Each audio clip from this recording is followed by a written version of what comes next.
David, there's a bit of a delay between the camera and the computer stream, just as a heads up.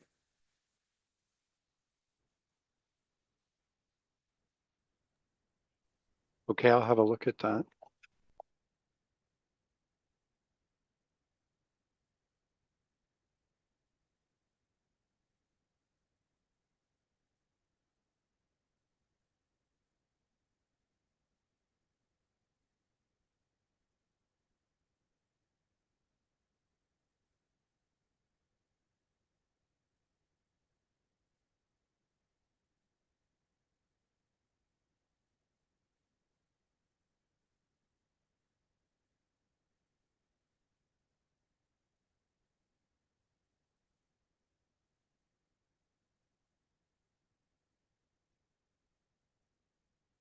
Excuse me.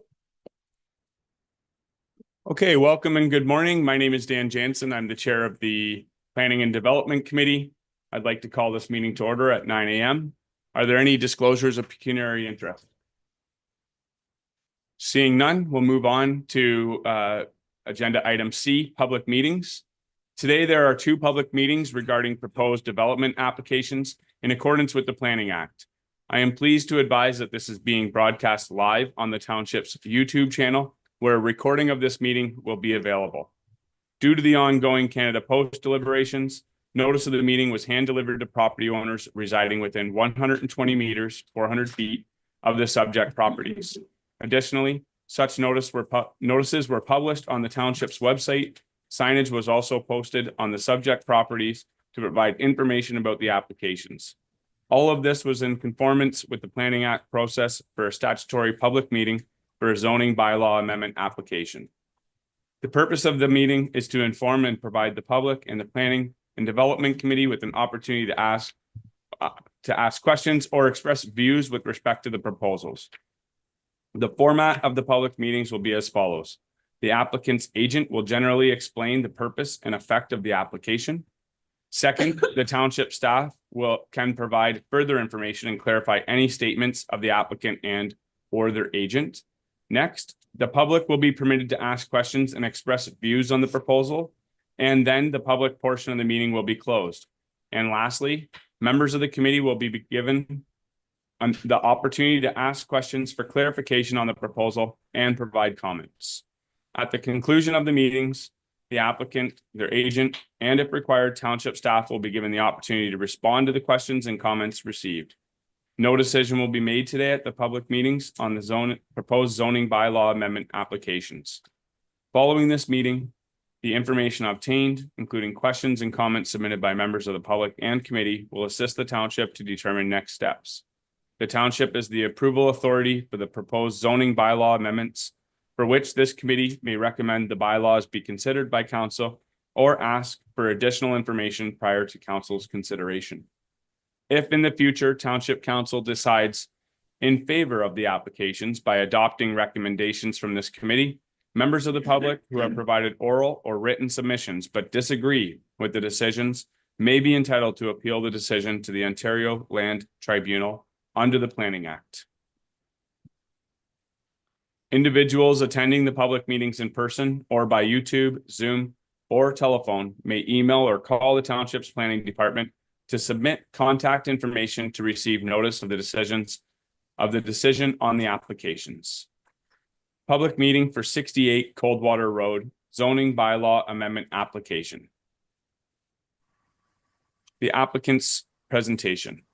I now call on the applicant's agent, Victoria Lemieux from Morgan Planning and Development, to please present the information provided within item C131 of the agenda package and explain the purpose and effect of the application. Good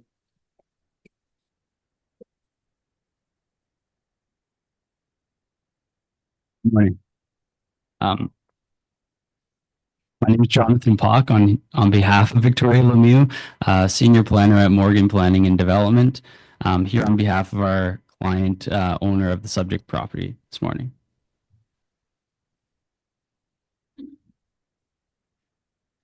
Subject property is shown in the first slide here, outlined in red. It's located within the Coldwater settlement area As you can see, the Coldwater River runs along the rear of the subject property. Subject property is currently developed with a single detached dwelling and contains some vacant forested lands on the south side of the existing dwelling.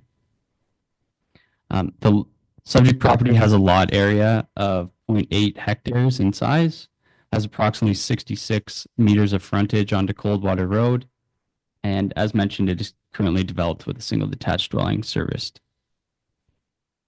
The vacant lands that I alluded to earlier were subject to a previous consent application, which I'll show in a couple of slides, which seek to create 2 new lots fronting onto Coldwater Road.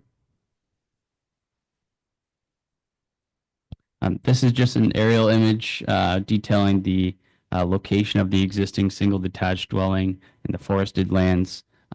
Again, the Coldwater River along the rear of the property line, and just illustrating that it is within an existing developed neighborhood.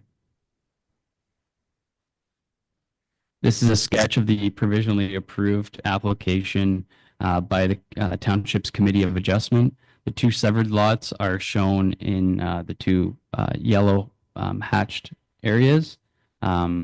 The retaining lot is shown in white, which would contain the existing single detached dwelling.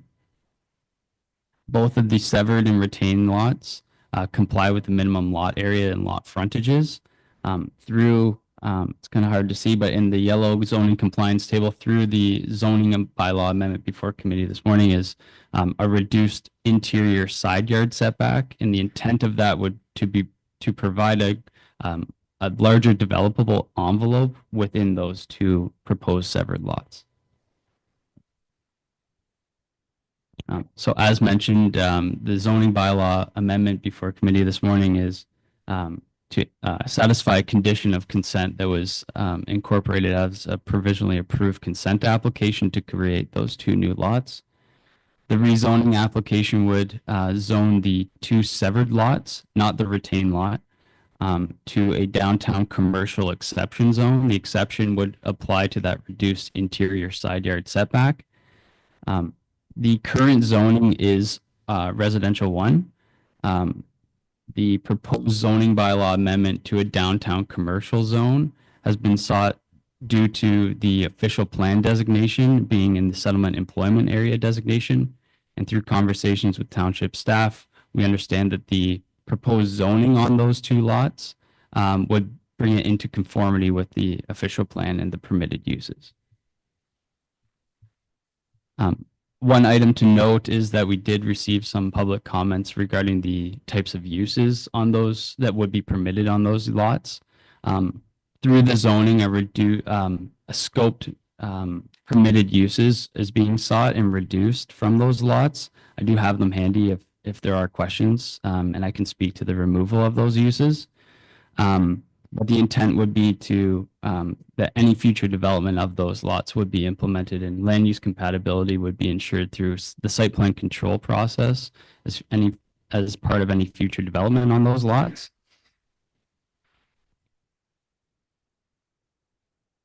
Again, this is just a zoning compliance matrix detailing that the proposed lots comply with the minimum lot area and lot frontage requirements, and the reduced interior side yard setback abutting a residential uses being sought due to the existing residential uses to the south. So this is, I won't go through all the permitted uses, but this is the permitted uses that would be allowed to be established on the severed lots, not the retained lot, but the severed lot through the proposed rezoning. This list does not include the list of noxious uses that would be typically permitted in the C2 zone. This slide is just a detail that the current zoning of the subject property being in the Coldwater settlement area, and the again, as mentioned, the designation of the subject property in the settlement employment designation. As part of the application process, a full planning justification report was submitted, addressing all the applicable land use planning documents. So in conclusion, just a couple of concluding points would be that the proposed zoning bylaw amendment is to satisfy a condition of consent that was approved by the Township's Committee of Adjustment, and is to rezone those two severed lots to an exception or C2 exception zone. And the exception would apply to the scoped number of uses that would be permitted on those two lots, as well as the reduced interior side yard setback. We have reviewed the public comments related to land use compatibility, and our response to those comments would be that any future development of those severed lots would be subject to site plan control, which would be subject to fencing, landscaping, buffering, that sort of thing. And that would be achieved through site plan control. In addition, the reduced requested permitted uses on those two severed lots has been in response to comments received through the Severn Sound Environmental Association with respect to the abutting Coldwater River to the rear of the property. That concludes my presentation. If there are any questions, I do my best to answer them. I guess, sorry, just one other note is that we understand the staff report is speaking to a deferral of the application. We have reviewed that. The deferral is related to the public notice that was circulated, not including reference to the reduction of the interior, reduction to the interior side yard setback. We've discussed this with our client and township staff, and we have no issue with that, and would come back to committee and for a future public meeting. Thank you. Okay, thank you very much. Does the township planner, Brad Ulster, have anything further to add to the materials and information presented by the Thank you, Chair. So as noted within the staff report and as Mr. Pock explained, not all of the proposed site-specific provisions through this rezoning were included in the notice that was circulated for the application. The notice that was circulated included a request to scope the permitted uses in accordance with the source water protection plan for the protection of the Coldwater municipal drinking water system. The applicant worked with Ms. Carruthers from Severn Sound, who was in attendance at this morning's meeting, to scope those uses to those which are acceptable under that plan. Additionally, notice included a request or a provision to prohibit parking between the any proposed building on the commercial lands and Coldwater Road to implement some urban design guidelines. There was one additional request, which unfortunately was not included in the notice, which was to permit a reduced side yard setback abutting a residential zone. So in this case, that would apply to the north and the south limits of the proposed severed lands. The north does abut the applicant's own property. It's where they live on the existing house that is on their proposed retained lands. However, it would also apply to the south property line abutting the neighbor's property. So for those reasons, the applicant has requested a deferral of the application to allow for recirculation, which would include that additional provision to permit that reduced setback to a residential zone. So township staff are also aware of the public comments that have been received as part of this application that were circulated to council yesterday. Those comments will be taken into consideration, and staff will work with Morgan Planning staff to address those comments through this application, as well as Mr. Pock had mentioned, should the lands be rezoned, a lot of those land use compatibility measures can be implemented at the time of site plan control to ensure the compatibility of the development of these lands in the general area. Just to point out for council, these lands are designated settlement employment in both the current and the township's new official plan. So it does intend that those lands would host these types of uses.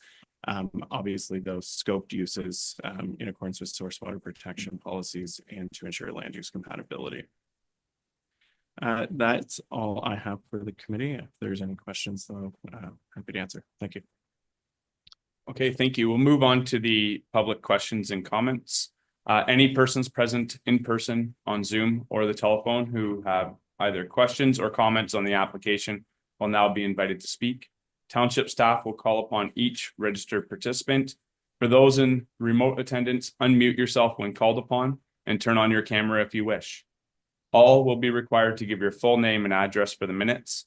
Please note that your comments will also be recorded and live streamed to the township's YouTube channel and will remain online. The township does not have the ability to edit the live stream to remove any personal information provided in the course submitting comments or questions. Brad, are there any members of the public registered to speak? Thank you, Chair. There are no members of the public registered to speak at today's meeting.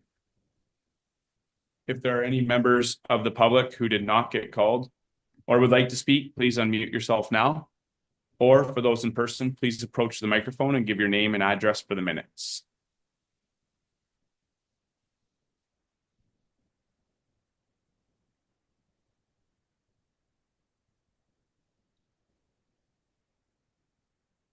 Okay, seeing none, we'll move on. Any additional comments? The township planner, please summarize any additional correspondence that's been submitted on this application and provide any further information. Thank you, Chair. So in addition to the correspondence that was included as part of the agenda, there were 4 letters of objection received from neighboring property owners. The first, Bruce Cook, with objections regarding noise and traffic. Mira, Gratrix, and Kevin Athron, objections regarding noise and traffic as well. Stan Joskowitz and Sue Creighton, objections regarding land use compatibility, loss of tree cover, noise, and property values, impacts to property values. And Steve Taylor, on behalf of the Riverwalk community, stating objections regarding noise, pollution, and impacts to property value. Thank you. Okay, thank you. Do any of the members of the committee have comments? Deputy Mayor Cox or Member Cox? Excuse me, through the chair to Brad. But when we have the next public meeting and the notifications go out again, these people will then be given another chance if they would like to come forward, or we still just keep these on file? And does Mr. Wallace see these? Through the chair to Member Cox. Yeah, so these comments were provided to the applicant when we received them, so they are aware of these comments. As mentioned, staff will work with Morgan Planning to ensure that these comments are addressed appropriately through the application. This process essentially would take place again at a future Planning and Development Committee meeting to hold a public meeting. These comments still form part of those received for the application, and any new or additional comments may also be received at the next meeting. Thank you for that clarification. Member Taylor? Thank you, Sue. Through the chair to Derek Burke. How is our sewage capacity? Like, are these individual lots allocated, and does it have any impact on it? That's my first question. Through the chair, perhaps I could just answer that for Mr. Burke here. Our servicing allocation policy requires that. So it's a little bit different when we're thinking about houses. So existing lots of record for houses are allocated already in the servicing. But for a project like this, and the property owner as well as their agent is aware of this, but for a property like this, they wouldn't get that servicing allocation until the site plan agreement was signed. So because it would be a commercial or mixed use development, would have to go through site plan control. So once the site plan agreement was signed, that's when the capacity would be allocated. So it would still be quite a ways away, any development on this property, because they'd have to go through that extra step. Whereas if it was just a house on this property, that would just be for building permit. And then we would be looking at the capacity at the time of the severance rather than at the time of the site plan agreement. So I'm just asking then, how close are we to capacity on the sewage? Like, how many houses are allowed there? Through the chair, back to Member Taylor. Again, I can just answer this since we've had a lot of discussion recently on this. We have about 5% capacity remaining within Coldwater. So we are undertaking that EA process. We are undertaking the master servicing plan. So we are inching closer to all of these things. And that's why we're going to see, I think, more development applications coming forward for Coldwater in anticipation of those people being ready to construct, to build, to develop once that capacity is there. And just one final comment. like it's on the headline here, it's downtown commercial exception, and really it's not downtown. And I really think, is it really applicable to the location? And I'm looking at putting a grocery store or convenience store. Where are they going to park? Like a lot of questions there, and just too many uses there, and in a residential area. Those are my comments for now. Are there any other members of the committee that would like to speak? Ms. Minnings, or sorry, Member Minnings? Thank you, through the chair. Similar to Member Taylor, my question is about access, so pedestrian access. And I wasn't able to drive by the lot, which normally I would like to do that.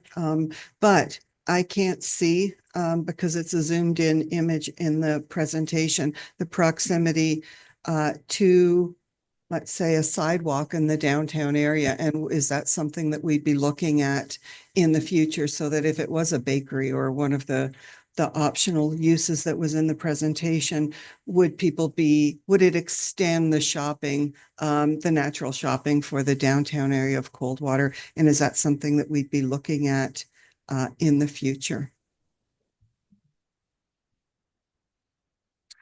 Brad? Through the chair to Member Minnings. There's a sidewalk on the opposite side of Coldwater Road, so any pedestrians would be able to utilize that. Maybe perhaps in the future there could be plans to sort of mirror that sidewalk on the opposite side of Coldwater Road. But at this point in time, there is one just immediately on the other side. And I have one further question, if I may. The other question, you mentioned a few times, sorry, I've forgotten your name, Jonathan, thank you. That the application and with the township, that there would be no permitted parking in the front or side yards. Is that correct for this property? So then if it was a commercial use, a store or something, people would be parking in the back between the building or a newly constructed building and the Coldwater River. And I'm wondering about that, having heard some of the residents who submitted concerns that were just read. I would just like to know that. So again, and with the sidewalk only being on the opposite side of the road, and with Coldwater being a great growing community and our largest shopping area, frankly, I'm just wondering about that actual use of this very long, narrow parcel. And it looks like there's two long, narrow parcels that could potentially have storefronts on them. Thank you. Go ahead. Thank you, through the chair. I guess my response to that would be our client doesn't have any intent to develop those parcels right now. And I don't know what the future development might be, but parking would be required to be in the rear of the property. And I guess the intent of that would have the future building or structure closer to the road to maintain that character. And details of that would have to be kind of achieved through site plan control and ensuring that any future development would be in compliance with the zoning bylaw, setbacks, location, number, that sort of thing. Hope that answers your question. Thank you very much. Any of the other members of committee have a question? No, seeing none. I do have some questions myself. I know that I'm guessing the downtown commercial is because it's situated in the settlement area of Coldwater. It does seem like it's pretty far off from the established downtown area. The lot that is currently there, would it have also been in the employment lands designation when that home was built?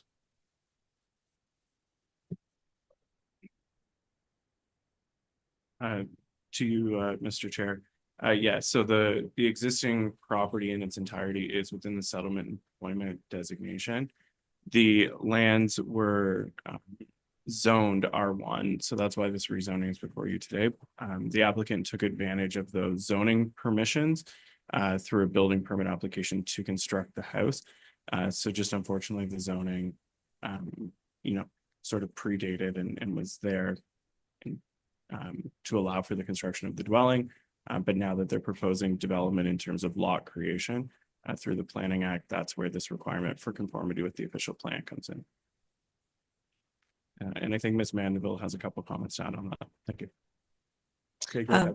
Thanks, Mr. Chair.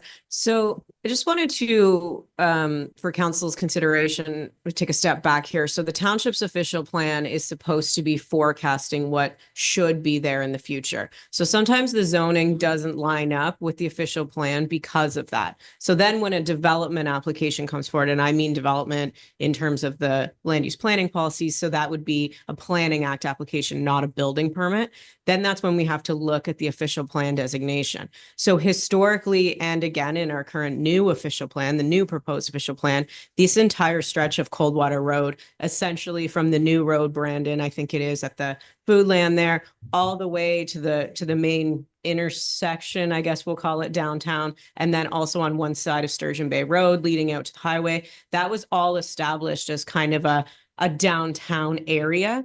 So that's why we're seeing this come forward. The few residents I've spoken to, I've tried to just put in mind things like when you're in downtown Orillia and you see a healthcare professional or a lawyer or a doctor using an old house as an office building. That's probably the type of land use we would see happening on this property. And I know some members of council have also heard this as well. We've heard from many business owners and people who want to be business owners in Coldwater that there's not enough space. There's not enough land available for that type of land use. So given the residents' concerns, staff are happy to try and work with Morgan Planning perhaps to shrink the list of permitted uses. We also need to think about how this may be a mixed use development in the future. So similar to what we see right now downtown in Coldwater, where there is a residential unit in addition to a commercial unit. So whether that's a storefront, a healthcare provider, a business office, something like that. So I think we just need to kind of shift and think about, this new mixed use term that we haven't seen a lot of, but we do see in historic downtowns. And I think if our economic development officer was here, she would probably tell you that there is a demand for that kind of built form. And the proposed zoning would permit an accessory dwelling unit. So I just wanted to focus on what our official plan is proposed to say. And that was, again, the old official plan established this, the new proposed official plan established this. So if that wasn't an area where council wanted to see that type of business expand along the main street, the avenue for that probably was through the official plan review. So just something for us to think about. And again, as Mr. Oster said, we are anticipating bringing this back to a future meeting. So we will be talking about this again. But if council or members of this committee would like us to try and scope that list of uses to try and make it perhaps more in character with a mixed use, then perhaps that's something we can look at with Morgan Planning. But it is their right to try and apply for all of the uses that they can in knowing that they're trying to sell this property in the future. And again, that list of uses was scoped down based on the source water protection and protecting that drinking water in Coldwater. Member Cox. Through the chair to Kate. Thank you, Katie. I was trying to figure out how to say what you said, and you said it wonderfully. Thank you so much. Because if you see the other end of town, it's the same idea with the dental office and the funeral home all along up there. So I think this is really good idea because I've heard so many, once again, that there's no storefronts. There's no place for us to do one. There was one lady who wanted to do a store and a home, but it didn't comply, as you well know. So things like this can help. And then we also have the Foodland there, and then there's the commercial or the industrial ones out across from Timber Mart that are going to line up. And now that we have that new subdivision, I think it's something that we really need to look at. Because I know if you go to Fenland Falls and all those different ones, they've actually got houses behind main streets that have little dress shops or shoe shops or pet stores in them. And I think it's a really unique idea. Thank you. Member Taylor. Yeah, just in summary, then I think I would be more comfortable, and I think some of the residents, if we could reduce the some of the ones that would scare them, like a grocery store and like something with keep the volume down. But the idea of making it area makes sense, but make sure I'm just following up on your request to cancel the memo.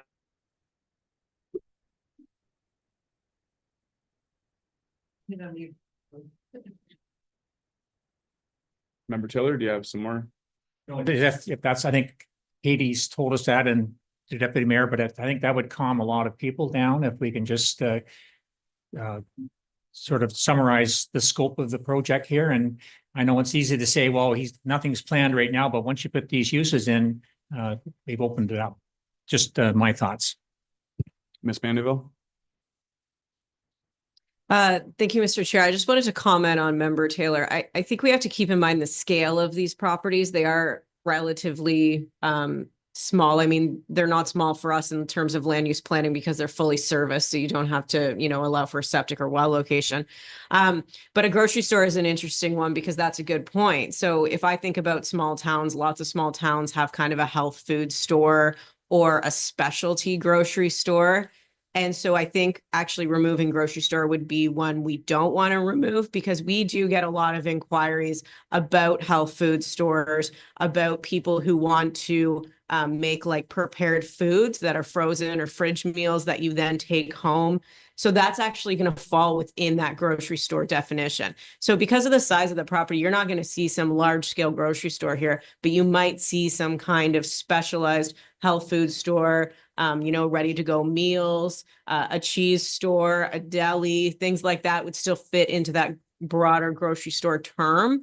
So we can look at the list of uses and make sure there's nothing, just the other day, actually, we as planning staff were talking about it, and perhaps outdoor storage is not appropriate on this property, right? And that was in the list. So I think we can work to try and cut it down so that we're more focused on that kind of mixed thing. I think Fenland Falls that the deputy mayor mentioned is a great example. I'm very familiar with that as well. And that's the kind of thing you see there is, little clothing stores, boutique stores, health food stores mixed in with that residential neighborhood. Are there any other members of council committee that have a question? If not, I do have another comment or question. Considering the size of the lots and parking having to be at the back, I got a couple questions, but would we be permitting on-street parking in that area once that development would be in there?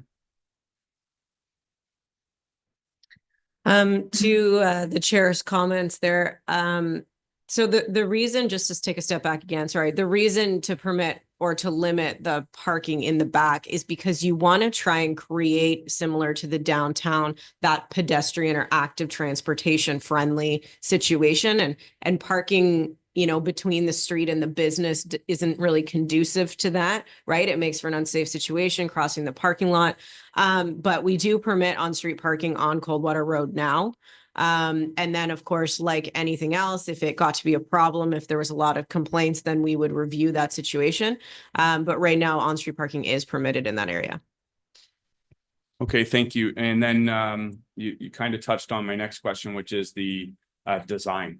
And I'm guessing that's through the site plan control that we would have some say over where the building would be situated on the property. I'm just thinking about, a commercial building looking really out of place in that residential area. And if we had some control over ensuring that it kind of fit with the character of the rest of the neighborhood, while still allowing enough parking in the back of the location. So on site plan control, we would have that ability to do that. Gee, Mr. Chair, yes. So the site plan control would apply, and through that process, we would ensure a complete zoning review is done, ensuring that there is adequate parking provided on site for the proposed use. The provincial government did sort of scale back the ability of site plan control in terms of implementing sort of those design aspects. But to the extent that we can, the township definitely will ensure that it will fit with the character of the area, especially ensuring those land use compatibility features will assist in that as well. Okay, thank you very much. Member Cox. Yeah, through the chair to Katie or Brad, is there anything that we can do on our own that the province hasn't got anything to do with to ensure that we don't get buildings that are not compatible and look totally, I mean, there's some lovely modern buildings in the world, but it does not fit sometimes. And people, is there anything like if I don't want to know right now, but if there was anything we could do to help that, if we're going to start to open these things up in residential areas, it might be nice to be able to at least say, here's some ideas. We don't really want the geometric that won't fit in with the neighborhood. But you know where I'm going on this? Because sometimes we don't have a heritage. We don't have anything like that.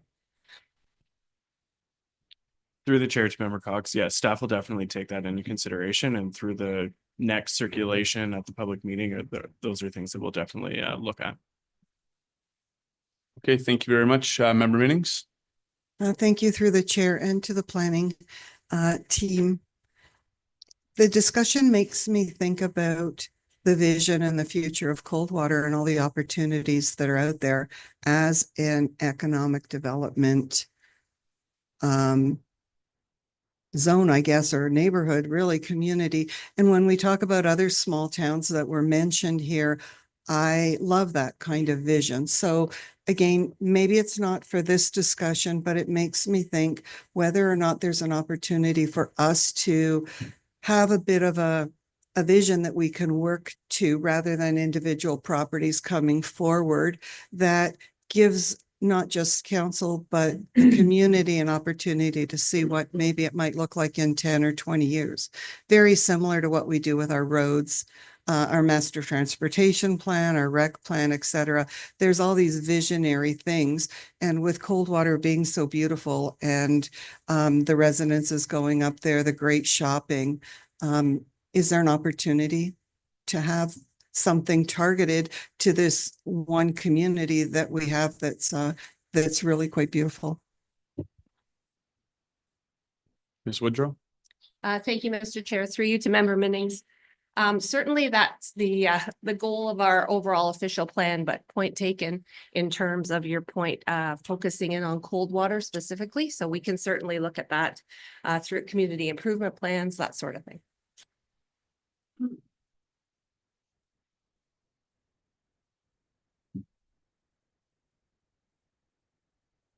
Okay, thank you very much. Member McIntyre. Thank you, through the chair. Clearly, the property is not being used to highest and best use at the moment. And if and when we go forward here, my question would be, what control does this committee have after we get to the approval stage of the character of the buildings that might be built there? I know that we'll work in the planning department will put something forward to, but like Member Minning said, you don't want a big glass building sitting there. It looks ugly in the middle of a quaint little village like that. So what control do we have? Does it come back to us at all for any say on what the structure might be at the end of the day? Mr. Oster. Through the chair to member McIntyre. Those are sort of the aspects that staff are going to look at to see how we can best incorporate that in the zoning. So if this committee was to recommend that the bylaw to rezone the property go to council and it was approved and had some of those design elements in it, then staff would ensure that those are incorporated and complied with through site plan control and the building permit application, so that what actually is on the ground would be in accordance with the committee's direction. Okay, thank you. I'll ask one last time. Any other member of the committee have any comments? Seeing none, okay. If there are no further comments, I declare that the public information meeting on this proposal is now closed. Okay, we'll move on to the next item on the agenda. Yes, Ms. Gray.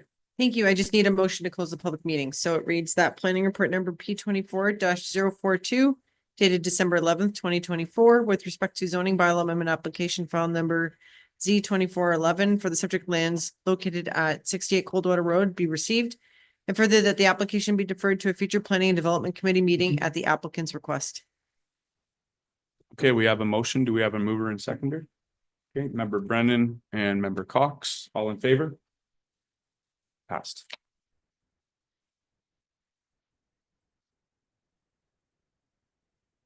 Okay, moving on to the next item on the agenda, public meeting for 4493 and 4511 Fairgrounds Road, zoning bylaw amendment application.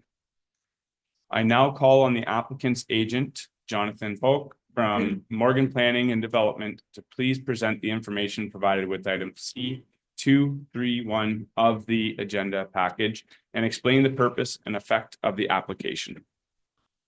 Go ahead.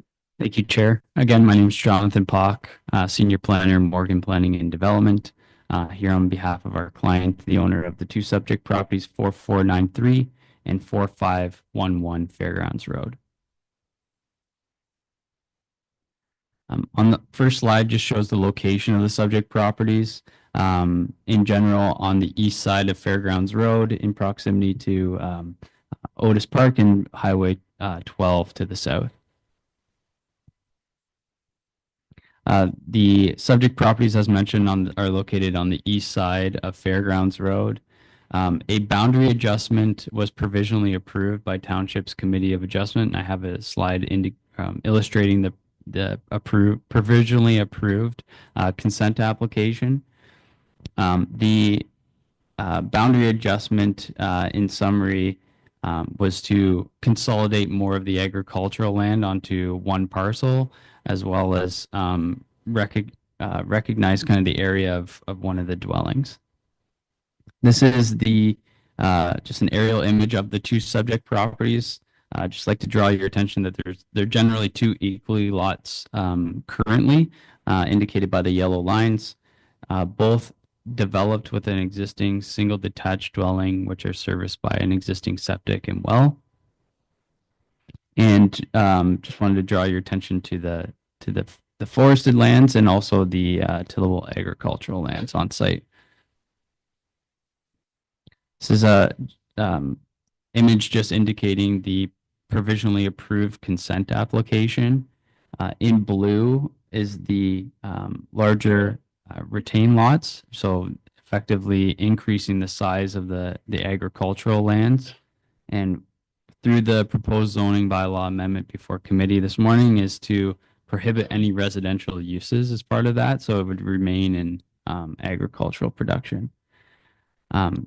The severed lands shown in yellow would generally recognize or contain the existing single detached dwelling, the existing septic as well. It's hard to see, but it's on the north side of the existing dwelling. And through the zoning amendment, a reduced lot frontage is also being requested for the smaller yellow lot. And the intent for recognizing that area is just to ensure that the tillable agricultural lands in the northwest corner, or the western extent of the property in front of that dwelling, is protected to the greatest extent possible. So just a slide indicating the current zoning of the subject property, as well as the official plan designation being in the south of Division Road secondary plan. As mentioned, the purpose of the zoning bylaw amendment is to ensure satisfying one of the conditions that was imposed by the Committee of Adjustment to rezone the retained lands as well as the severed lands. The retained lands would be rezoned to a site-specific rural zone and also carry forward the existing site-specific zone on the property, which relates to an existing accessory detached accessory apartment unit.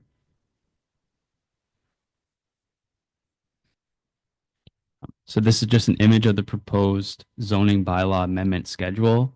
As you can see in the dark gray, or the smaller severed lot, that would be the lot being rezoned to the rural residential zone, and would the effect of that would be to recognize the residential use on the property, as well as permitting a reduced minimum required lot frontage.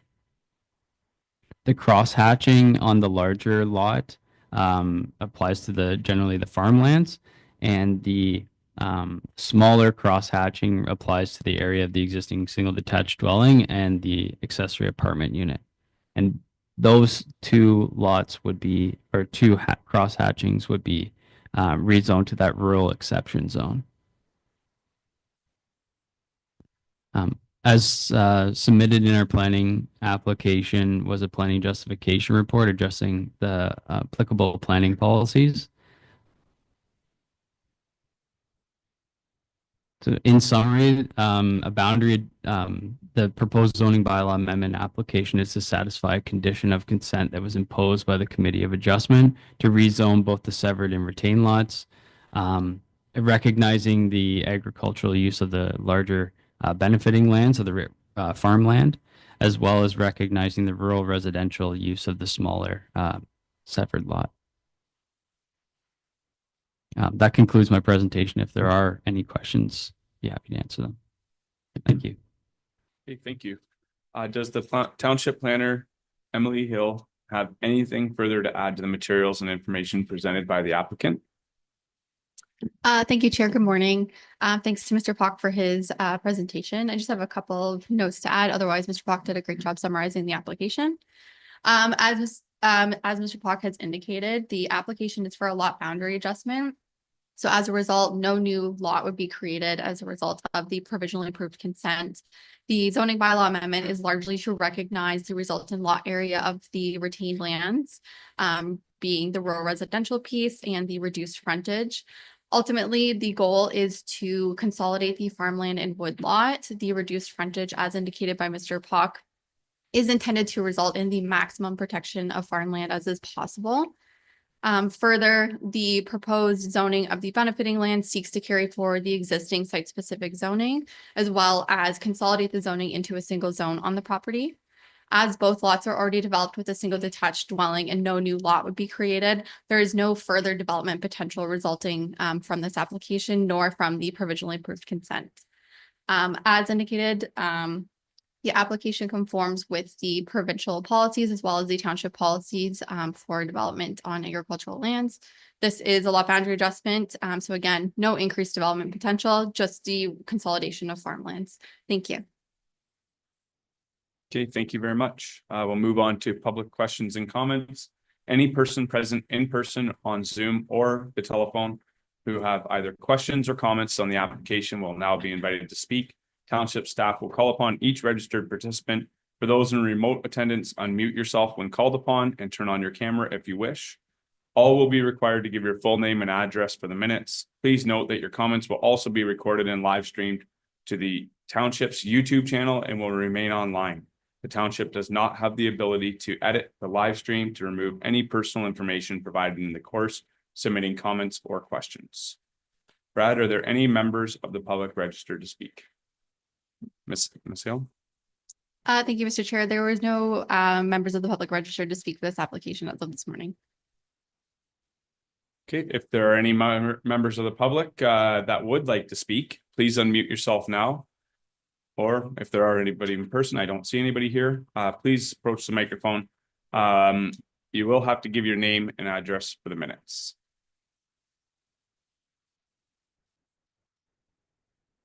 Okay, seeing none. Could the Township's planner please summarize any additional correspondence that's been submitted on this application and provide any further information? Thank you, Chair. Following the circulation of the agenda, we did receive correspondence from the County of Simcoe. The county just acknowledges that the subject lands are located in the Township of Severn secondary plan and would therefore defer to the Township to ensure compliance with the relevant policies, as well as the provincial planning statement. Yeah. Provide any further information on the application. Okay. Do the members of the committee have any comments? Member Minnings. I thank you through the chair. I do have a question for my own clarification. Is the land in the current lots that we're looking at, is any of it currently designated agricultural? Emily? Through the chair to Member Minnings, the land use designations applied to both properties currently are rural and a small portion of environmental protection towards the rear of the properties away from the developed area. Thank you. Are there any other members of the committee that would like to speak? Okay, seeing none, can we proceed to, if there's no further comments, I declare that the public information meeting on this proposal is closed. Could we have a motion, Madam Clerk? Thank you. Motion reads that planning report number P24-043 dated December 11th, 2024 with respect to zoning bylaw amendment application file number Z 2405 for the subject properties located at 4493 and 4511 Fairgrounds Road be received. And further that a draft zoning bylaw amendment be presented to council for consideration at the next available meeting. Subject to comments received prior to council's approval, consideration of the zoning bylaw amendment, including additional submissions from the planning committee, members of the public, circulated agencies and township departments. Okay, thank you. We have a motion. Could I get a mover and seconder? A member McIntyre. Member Minnings, all in favor? Thank you. Passed. Okay, moving on. I see that we have no delegations today. Consent agenda. Would any member like to pull an item from the consent agenda? Seeing none, we'll move to the approval of the irregular agenda. We have a motion. Thank you. The motion reads that the agenda be adopted, including consent items as circulated. Okay, could I get a mover and seconder? Member Taylor, member Minnings, all in favor? Thank you.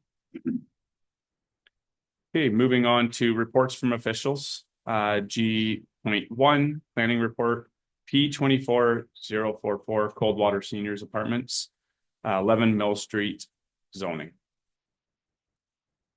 Thank you, Mr. Chair. So before you today is a report that is probably on the abeyance list. We did have a delegation from the Coldwater Seniors Apartments Board of Directors.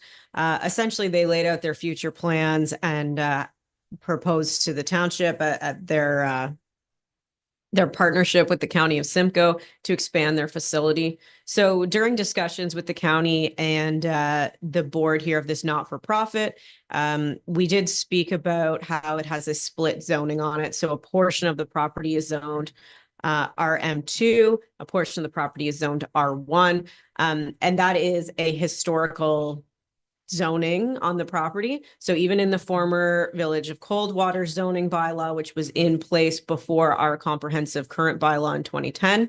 So the former Village of Coldwater also had this split zoning on the property. So as one of the things the Coldwater seniors asked the township to support was a waiving of the zoning bylaw amendment fee. So rather than proposing to do a standalone application for a new rezoning. So basically, as council's familiar with the process, someone would apply. We would send out a notice to the immediate property owners, and then we would have a public meeting as we just had on a site-specific basis. Rather than doing that standard site-specific process, staff are looking for direction to include this as part of a housekeeping amendment.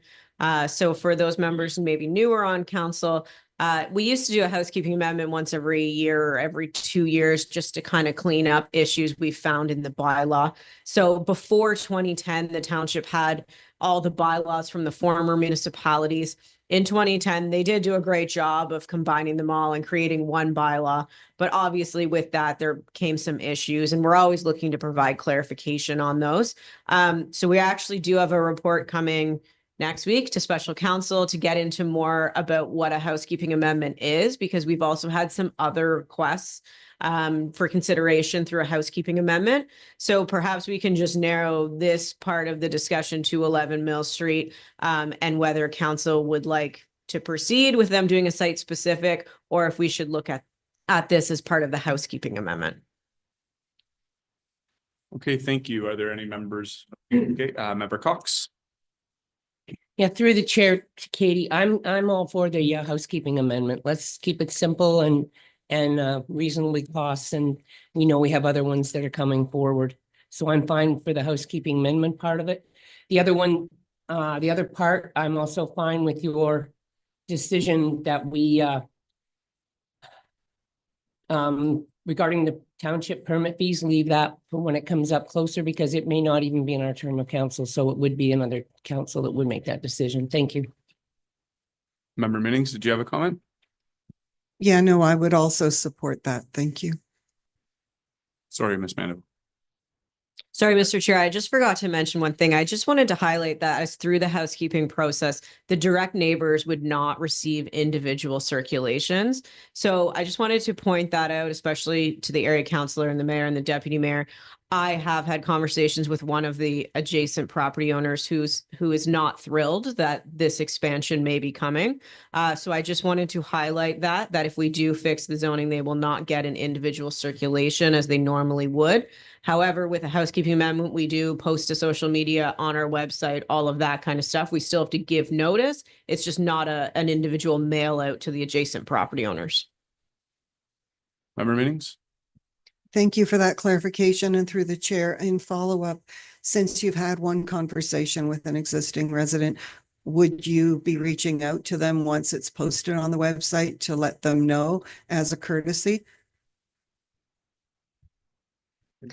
Through the chair to Member Minnings, I previously let this person know that this was coming. I didn't know the date, which I still at this moment don't know the date because next week we'll talk about dates. But I did let them know it was coming already. Thank you. Member Taylor?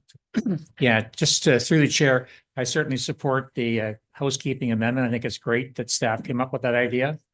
I am just concerned that in the report, it does say that everything's put off to the next council, but then in the recommendation, if it does happen in the next year or year and a half, that we're still in term.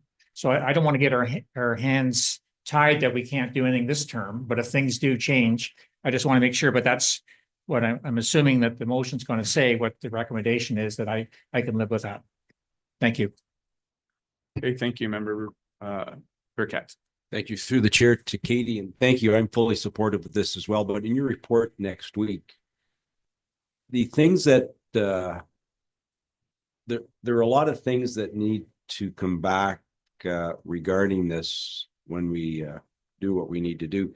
How can council help? Because planning staff is so busy. This housekeeping amendments for so many, I think there's lots of them that catch us by surprise that we don't know about. And we only catch it when someone makes a formal application. Is there something council can provide to the planning staff that would help so that we don't get caught in these things moving forward? Through the chair to Member Burkett, more staff in the planning department would always be good, but I understand that was not passed in the budget. So other than that, I'm not really sure what to suggest. But yes, that is true. We usually just come up with these things when someone comes forward to make a development proposal. So my only advice, which is always my advice to members of the public, developers, builders, members of council, if someone has an idea, they need to talk to us first. They don't need to move ahead. They don't need to go to design. They don't need to buy a property. They really need to talk to the township first. So even if it's just a rumor that's floating around, that someone maybe wants to do something, they really should come and talk to us, because it's really unfortunate for everyone in this room, I think, that, we talk to someone who really has their heart set on something, maybe has even signed a lease or has a huge business plan, has put a lot of money into this, and then it's not permitted. So I think that's just really important for members of council to stress. If someone in the community says something to you about, they're hoping to do something, then this is where they need to start. Unfortunately, it might take us some time to talk to those people about their plans, but we do try. Thank you. I knew that, but just for the benefit of new members that are here, the housekeeping amendment, like the township's so large and planning decisions that were made years ago, we may have forgotten about it. So then when somebody applies and now we get caught and it looks like we're trying to do something behind our residents' back when we do a housekeeping amendment, which we're not. We're trying to fix what may have been not done so right years ago, I think. But it's so difficult with a township that this large where we can catch it all. And I know that we would need someone that probably was full-time looking at all the applications, have to go through them all to try and fix all these problems so that we don't come up with this. But no, thank you. Thank you for that. Okay, thank you, Member Cox. Through the chair, I think another solution to this is that the people who have housekeeping amendments should be advising their neighbors what's going on, because I think that would be an appropriate measure and a good neighbor way to be, that this is coming forward, and we'll see that probably in other ones. But I do believe that if you're asking for something and you're going to be able to have it at a reduced or no cost, then you should be letting your neighbors know yourself so they know what's going on. Okay, thank you. Are there any other members of committee that would like to speak? Seeing none, could we have a motion, please? Thank you. Motion reads that planning report number P 24-044 dated December 11th, 2024. With respect to the Coldwater Seniors Board of Directors delegation regarding the future expansion to 11 Mill Street be received.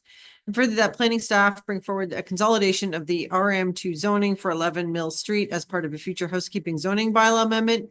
And further, that staff report back to committee regarding potential township permit fees, development charges, and other potential associated township costs closer to the anticipated build of the project. Okay, thank you. Could I get a mover and seconder? Member Minnings, member Cox, all in favor? Thank you, passed. I see that we have no new business today and we have no business on the closed session. So we're moving for adjournment. Can we get a motion, please? Motion that this meeting is adjourned at 10 a.m. Okay, seconded by or moved by member Brennan, seconded by member Taylor. All in favor? Thank you. Thank you, everyone.